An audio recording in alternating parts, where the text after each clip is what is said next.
Fala galera, bem-vindos ao Pod Cruz, o nosso podcast semanal. Meu nome é Rodrigo Faria e aqui do meu lado... Oséias Barroso. E hoje nós vamos fazer uma entrevista, um bate-papo super legal e interessante com a psicóloga Jaque Lima. Jaque Lima, eu queria que você se apresentasse, falasse um pouco sobre você, para a gente poder começar esse bate-papo super interessante. Olá, meu nome é Jaqueline, eu sou psicóloga, faço um trabalho hoje nas redes sociais. A maioria do meu público é mulheres, né? Porque eu falo sobre autoestima, sobre amor próprio. Então, vou contribuir aqui hoje com vocês. E para iniciar essa conversa, eu queria te fazer já a primeira pergunta. O que te levou a fazer psicologia e qual é o seu maior sonho na sua área de atuação? Então, eu falo que não foi eu que escolhi a psicologia, foi a psicologia que me escolheu. Porque desde muito pequenininha eu tenho, assim, essa vontade, esse desejo de cuidar do outro, de olhar para o outro com um olhar de cuidado, de amor. Eu me lembro que quando eu tinha 15 anos, eu ficava sentada, eu sempre fazia isso, eu ficava sentada próxima ali à janela da minha casa, morava num prédio, e aí eu ficava olhando os carros que passavam na rua e gostava de imaginar o que essas pessoas que estavam lá dentro estavam vivendo, quais eram as histórias de vida dela. Será que ela perdeu alguém? Isso eu tinha 15 anos, assim, nem imaginava em fazer psicologia. Mas tudo foi me direcionando para isso. Então, a psicologia me escolheu realmente. Desde o início da faculdade, eu fui apaixonada pelo meu curso e nunca nem pensei em trocar. Um dos meus sonhos, assim, na profissão, na área, é levar uma psicologia na prática mesmo para as pessoas, mais acessível, que as pessoas consigam entender. Eu já faço esse trabalho nas redes sociais, que é falando sobre autoestima, sobre amor próprio e sobre outros temas também relacionados a isso. Então, um dos objetivos é criar cursos online. Eu já estou ali com um desafio, inclusive, com 15 mulheres em um grupo, que chama Desafio da Autoestima Blindada, para desenvolver esse trabalho. E é esse o meu objetivo, levar esse conhecimento, falar sobre inteligência emocional, sobre psicologia na prática, para o maior número de pessoas. Então, levando uma outra pergunta aqui agora, eu achei interessante que você disse também a respeito de que você está estudando, leva um conteúdo para as pessoas a respeito para melhorar a autoestima, né? Para quem está nos assistindo, o que seria essa autoestima? Se a gente dividir a palavra autoestima, estima significa apreço. Sim. E auto significa sobre mim. Então, basicamente, a autoestima é o apreço que eu tenho sobre mim, a visão que eu tenho, né? E se essa visão é uma visão fortalecedora, se você tem crenças fortalecedoras na sua vida, você vai se desenvolver em todas as áreas da sua vida. Relacionamentos, profissionalmente, saúde, tudo, a forma como você olha para essas áreas da sua vida, e se esse olhar é um olhar disfuncional, vai impactar em tudo, nas suas escolhas, no seu trabalho, nos seus relacionamentos, realmente em tudo. Então, a autoestima é a visão que eu tenho sobre mim. Essa visão é uma visão fortalecedora? Essa visão é uma visão que me ajuda? Essa visão é uma visão que me faz alçar voos, que me faz crescer? E é uma visão que me faz bem? Eu trabalho com a terapia cognitivo-comportamental. E o nosso no modelo cognitivo, nós acreditamos que os pensamentos, eles geram sentimentos. E os sentimentos geram ações. Então, se eu tenho, para explicar assim, se eu tenho um pensamento de que eu não sou capaz, e aí eu vou fazer uma entrevista de emprego. E aí esse pensamento já passa ali na minha cabeça. Eu não sou capaz, isso não é para mim, isso é muito difícil. Esses pensamentos vão me gerar algumas emoções, normalmente ansiedade, né? Medo, e vai me gerar um comportamento. E falar em ansiedade, qual que é a ligação da ansiedade com a baixa autoestima? Sim, tem. Tem alguma ligação? Tem uma ligação, e é até importante a gente falar isso, porque quando você acredita, quando você tem uma crença sobre você, de que você não é capaz, e você vai se expor a algumas situações, como por exemplo, uma entrevista de emprego, isso vai desencadear em você algumas emoções. E algumas emoções são emoções desagradáveis, que a gente não quer lidar com isso, como por exemplo a ansiedade. E essa emoção, ela gera um comportamento. Às vezes a pessoa ela vai querer fugir dessa situação, ela vai querer, nem vou porque eu não vou passar mesmo, ela tem esse pensamento, ou, tá, eu vou, mas só pra ver mesmo como que vai ser. Aí chega lá, ela tá meio desanimada, ela não tá com tanta energia, aí o que acontece? Ela acaba não passando na entrevista e isso fortalece ali a crença que ela tem de que ela não é capaz.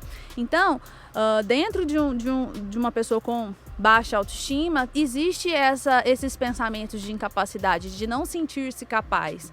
E aí isso gera, assim, ansiedade, isso alimenta a ansiedade, com certeza. Nessa mesma pergunta eu ainda queria... eu queria que você explicasse um pouco sobre conceito, porque assim, tem gente que fala baixa autoestima ou falta de autoestima, é a mesma coisa ou tem uma grande diferença nisso aí? Não, tem gente que fala autoestima baixa, tem gente que fala baixa autoestima, então é a mesma coisa, assim, tá só... falando sobre o mesmo? Sim, é só jeito de falar, mas é basicamente a mesma coisa. Como identificar que eu tenho uma autoestima baixa? Então, olhando com muito carinho para seus comportamentos, para suas ações, para os seus pensamentos, que é aquela questão que eu falei sobre crenças fortalecedoras. Como que eu me vejo? Eu falo que a autoestima, existe um pilar, são 3, assim, que é o autoconceito, que é a minha visão sobre mim. O que eu penso? Eu penso que eu sou... Quais são os meus pensamentos sobre mim? Eu penso que eu sou uma pessoa capaz? Eu penso que eu posso sim conseguir as coisas? Quais são... E o segundo é o amor próprio. Quais são os sentimentos que eu tenho sobre mim? É porque, assim, a grande maioria das pessoas, elas procuram um psicólogo, né? E tem algumas outras pessoas, essas outras pessoas, elas não procuram justamente pela autorreflexão. Então, nesse primeiro ponto, para poder identificar, uma autorreflexão já seria necessária, ou eu teria que, sim, me encontrar com um psicólogo para conversar e ele me diagnosticar de forma correta. Eu falo que o pilar da autoestima, o pilar da inteligência emocional é a autoobservação. Isso a gente precisa fazer por toda a vida. Que é entender, o que está passando aqui na minha cabeça diante de uma situação desafiadora, diante de uma situação difícil? Qual que é o pensamento que está passando aqui? Porque esse pensamento vai te gerar uma emoção. E se às vezes esse pensamento te gera uma emoção como medo, você vai querer fugir disso, você não vai querer se expor a essa situação. Existe uma certa classificação, vamos dizer assim, para saber o grau que a pessoa está. Como que funciona isso em relação à metodologia da sua área, assim, porque você atende várias pessoas, cada pessoa você tem que agir de uma forma diferente, certo? E aí como que você faz essa classificação? Tem algum teste, como que você faz? Então, quero explicar aqui, gente, a autoestima não é transtorno, viu? Não é considerado um transtorno psicológico, é uma visão de si, né? É os sentimentos que você tem sobre você, são os comportamentos que você tem, se são comportamentos de autoconfiança ou não, mas a autoestima não é considerado um transtorno psicológico. Então, é importante pontuar isso. Claro que se você identifica que algo está paralisando a sua vida, que você pode ir além, que você pode trabalhar esses pontos em você, é super interessante que você procure um psicólogo. Se você observa que, eu não sei me posicionar, eu tenho muita dificuldade de dizer não para as pessoas, eu tenho muita dificuldade de estabelecer limites, eu me coloco em relacionamentos tóxicos, em relacionamentos abusivos. Então, se você identifica alguns desses pontos, você pode, com certeza tem ali, se você se identifica com isso, você tem ali uma baixa autoestima, um problema de baixa autoestima. Mas não é considerado transtorno. Mas nós podemos trabalhar isso num processo de terapia para a pessoa ressignificar essas crenças que ela tem. Porque às vezes nós temos crenças limitantes sobre nós. Nós temos pensamentos que não funcionam muito bem. Por exemplo, eu achar numa entrevista de emprego que eu não sou capaz, não vai ser um pensamento que vai me ajudar. Vai ser, inclusive, um pensamento que vai me atrapalhar.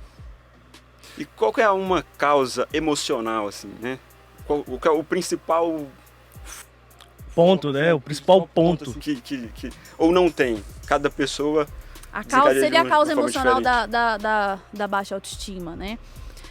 Então, assim, nós nascemos, eu, você, todo mundo aqui, nós nascemos uma folhinha em branco.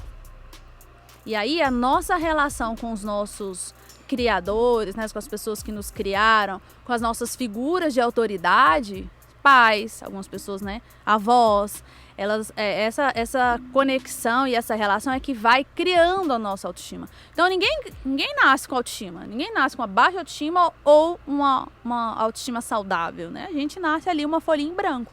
E aí os nossos pais, as nossas relações, né, seja com os avós ou com os pais, essa relação e a forma como eles nos tratam, como eles nos validam, como eles nos reforçam, do tipo, você consegue. Isso vai formando a sua personalidade e também formando a sua visão sobre você. Imagina só uma criança que todas as vezes que ela vai fazer alguma coisa, você olha para ela, não, pode deixar que eu faço. Pode deixar que eu faço, você não dá conta disso não. Aí você já vai o quê? Instalando nela essa visão sobre si. Então não existe uma causa emocional, mas essas conexões, essas relações que nós temos com os nossos, né, com as nossas figuras de autoridade ali na infância, é que vai formando pouco a pouco a nossa autoestima, inclusive a nossa personalidade também. Você tinha dito pra gente alguns pontos que nos mostram que nós temos talvez uma baixa autoestima, né? E um dos pontos é a insegurança. Após eu perceber que eu sou inseguro, que eu não me sinto capaz de fazer as coisas, qual que é o primeiro passo que tem que ser dado? Eu sempre digo que o primeiro passo para fortalecer uma autoestima, para criar em nós uma autoestima saudável, é ter ações intencionais. Tá, o que é já que essas ações intencionais? Eu começo pelo autocuidado. E aí existe o autocuidado físico, existe o autocuidado espiritual, existe o autocuidado social e existe o autocuidado emocional. O autocuidado físico, por exemplo, é cuidar do meu corpo. É entender que o seu corpo é o seu templo e que você precisa desenvolver isso. Como que eu desenvolvo isso? Com atividade física, né? Fazendo uma caminhada, me alimentando bem, cuidando do meu corpo de uma forma geral. E quando eu olho para isso e vejo que tá bacana, que tá legal, que eu tô gostando, isso também me fortalece. Então, o primeiro ponto é autocuidado físico. Sim. Né? Dentro dessas ações intencionais. O segundo ponto é um autocuidado social, que é estar com pessoas que te fazem bem. Se você hoje está vivendo um relacionamento tóxico, um relacionamento abusivo, e não existe só relacionamentos abusivos com namorados, tipo assim, esposa, mas também amizades, que é aquela pessoa que te diminui às vezes, né, que não faz bem pra você. Quais os sinais, assim, você falou de namorado, né, às vezes a pessoa tem um relacionamento abusivo, quais os primeiros sinais, assim, que a pessoa tem que ter para estabelecer o limite ali, assim, falar, chega, não, você falou aquela hora tem pessoas que têm baixa autoestima e não conseguem falar não, né, qual o limite, assim, que você fala que a pessoa tem que ter? Então, quando eu começo a perceber que eu tenho muita dificuldade de dizer não, que eu estou imersa, às vezes, em relacionamentos que não me fazem bem, que eu não consigo me posicionar e colocar limite no outro. As pessoas vão passando por cima de mim como se eu fosse um tapete, tipo assim. E eu fico paralisada, eu não consigo dizer não, eu não consigo, olha, isso aqui não tá bom pra mim, isso aqui não tá legal.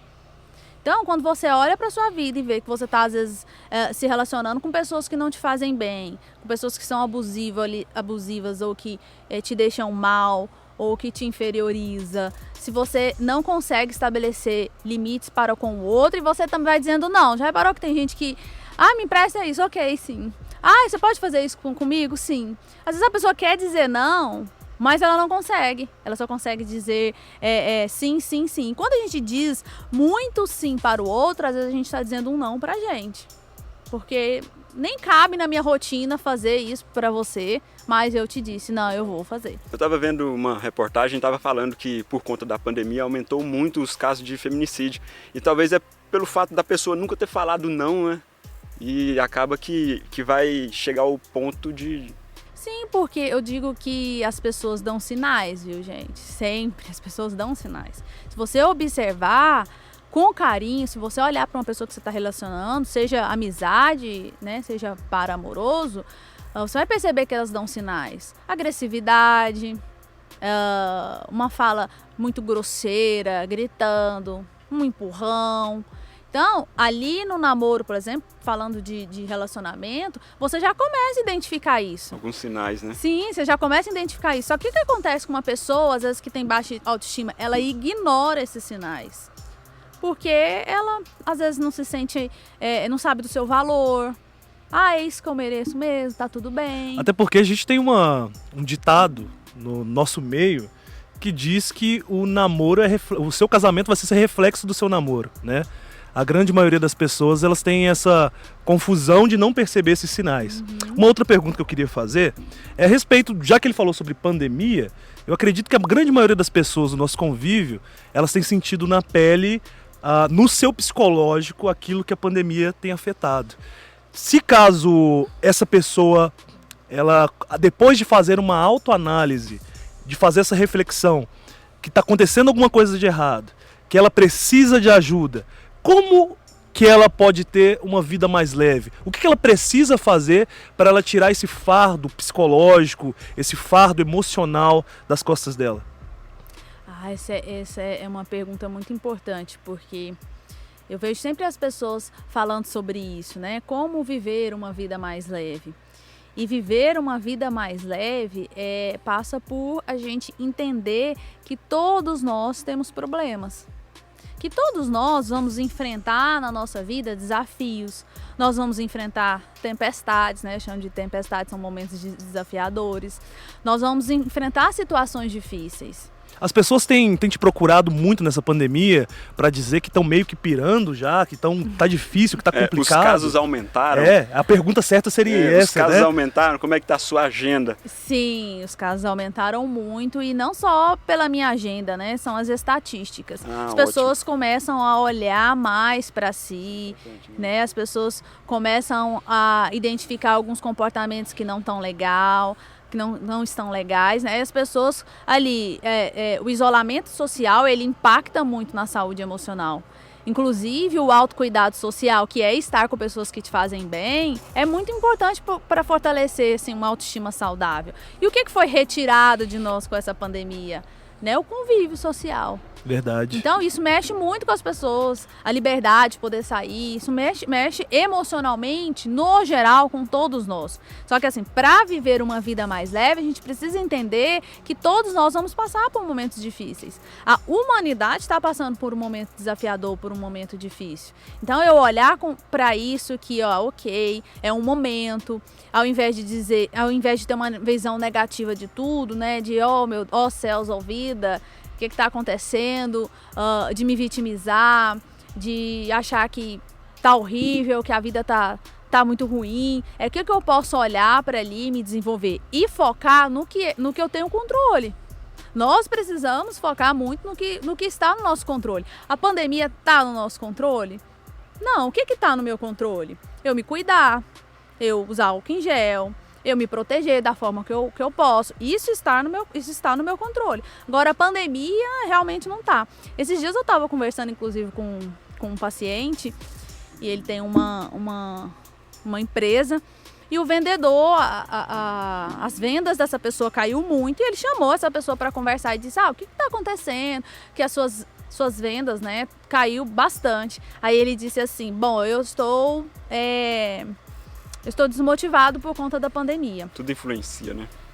E é claro assim que é um momento desafiador para todos nós, que mexe muito com a gente. Mas assim, não está no nosso controle. Por exemplo, não está no nosso controle acabar com o vírus para sempre. Está no nosso controle que a gente tem responsabilidade cuidar com de o outro. Si, tá? Cuidar de si. Né? Fazer o que a gente pode da melhor maneira possível. Então, pra gente que não tem a didática que um profissional tem, se caso a gente perceber que tem uma pessoa meio deprimida, tá meio triste, quer ajudar, né? E quer ajudar, o que a gente pode fazer e o que a gente não deve fazer de forma alguma para tentar ajudar, o que a gente não pode falar para tentar ajudar essas pessoas? No caso de uma pessoa com sintomas depressivos, no caso de uma pessoa com depressão, o que você não pode falar de jeito nenhum é tipo, não, deixa disso, é bobagem. Isso é frescura. Isso é frescura. Coragem, você tem que levantar daí, você não pode ficar assim, a vida é tão bonita. Não. O que nós podemos fazer? acolher essa pessoa. O que você está sentindo? Sabe? Que tal buscar ajuda? Que tal isso é um transtorno, isso tem tratamento, que tal procurar ajuda? Vamos fazer algo ali que você se sinta bem, ao invés de julgar os comportamentos dela, porque julgar o comportamento dela, ela vê, gente, a pessoa consegue visualizar que ela tá ali naquela situação, só que ela não tem, ela não tá conseguindo sair.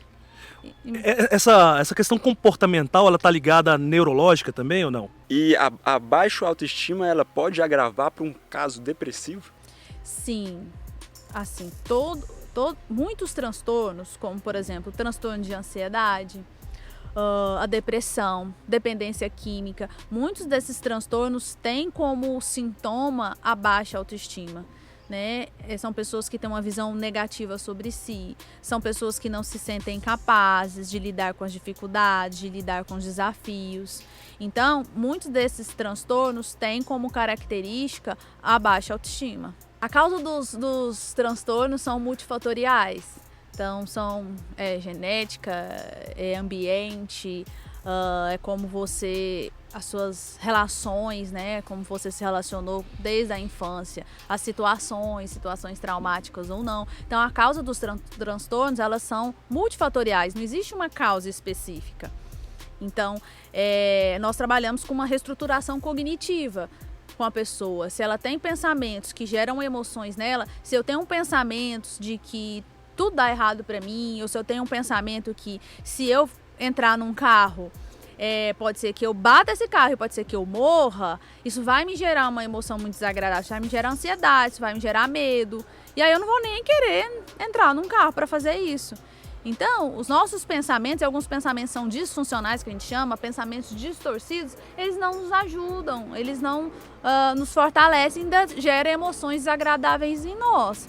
Então, o trabalho na terapia também é de olhar para isso, entender quais são esses pensamentos para conseguir ressignificar isso. E como que você vê hoje as redes sociais, se auxiliou ou não? Por conta da pandemia, que as pessoas estão mais dentro de casa e essas informações vão chegando de forma mais rápida, né?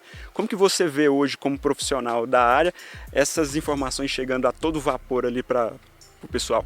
As redes sociais são um potencializador. Então, nesse momento desafiador que nós estamos vivendo, é muito importante que você preste atenção em quem você está seguindo, seja no Facebook, seja, né, no Instagram, nas redes sociais. Se esses conteúdos eles te fortalecem, se esses conteúdos são conteúdos que têm uma visão positiva da vida, porque alguns conteúdos não nos fazem bem. E, inclusive, a gente acorda, imagina, você acordou, dormiu, é tipo uma espécie de jejum mental. Aí a hora que você abre os seus olhos, a primeira coisa que você vai fazer é checar uma rede social. E ali tem notícias ruins, ou ligar a TV e assistir o jornal. Às vezes esses temas se tornam ali um gatilho para a ansiedade. Então é importante verificar com que é que você está se conectando, se esses assuntos estão te fazendo bem ou não. Fazer esse filtro. Então as redes sociais são maravilhosas, desde que usadas, né, com inteligência, com sabedoria. Eu mesmo faço um trabalho nas redes sociais, eu vou até deixar aqui para vocês, me sigam. O psi.jaque, e lá eu falo sobre inteligência emocional na prática, sobre uma psicologia acessível, né? Uma psicologia na prática, sobre autoestima, sobre amor próprio e sobre vários temas ali relacionados ao nosso cotidiano que pode nos impulsionar a ser a nossa melhor versão, né? A ser ainda melhores. Então me sigam lá, gente. Interessante, que papo maravilhoso. Mas, show. Infelizmente, chegou ao fim. Foi sensacional essa sensacional, entrevista. Foi muito esclarecedor e a gente aprendeu muito com você, Jaque. E eu queria que você falasse com as pessoas agora. As pessoas que nos assistem talvez estejam se sentindo deprimidas, talvez tenha alguém que se sente incapaz, insegura, Isso. que tem autoestima baixa. Eu queria que você deixasse um recado para essas pessoas e também deixasse as suas redes sociais para que as pessoas possam acompanhar o seu trabalho. Como que e faz pra te encontrar? Né, quem sabe fazer uma consulta com você. Para você que está passando por um momento difícil da sua vida, para você que já percebeu que você está com talvez algum sintoma, né, de depressão, com um humor triste, um humor deprimido. Quero que você se sinta acolhido aqui por nós do Pod Cruz, e que você busque se cuidar, fazer o que está no seu controle, a exercer o autocuidado, a se conectar com coisas que te fazem bem, sejam conteúdos, seja pessoas. Se você está paralisado e não consegue fazer nem um pouquinho de atividade física, faz uma caminhadinha de 15 minutos, comece dando um passo de cada vez. Eu falo que a nossa jornada para uma vida mais saudável, a nossa jornada para uma autoestima mais saudável, começa com um passo de cada vez. Você fazer um pouquinho disso todos os dias, ações intencionais e com constância.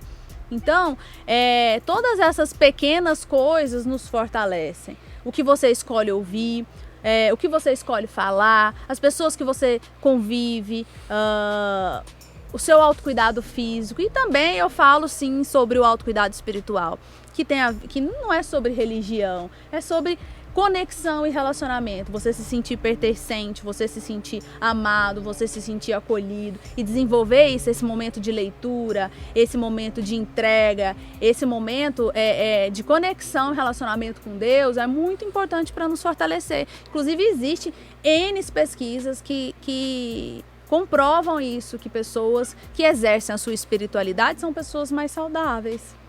Que papo maravilhoso. Obrigado, Jaque. Obrigado, meu mano Oz, mais uma vez aqui comigo. E quero chamar a sua atenção, para você que assistiu até aqui, comente aquilo que foi falado, aquilo que chamou a sua atenção, compartilhe esse vídeo para o máximo de pessoas que você conhece, e até a próxima no nosso podcast, o Pod Cruz. Valeu!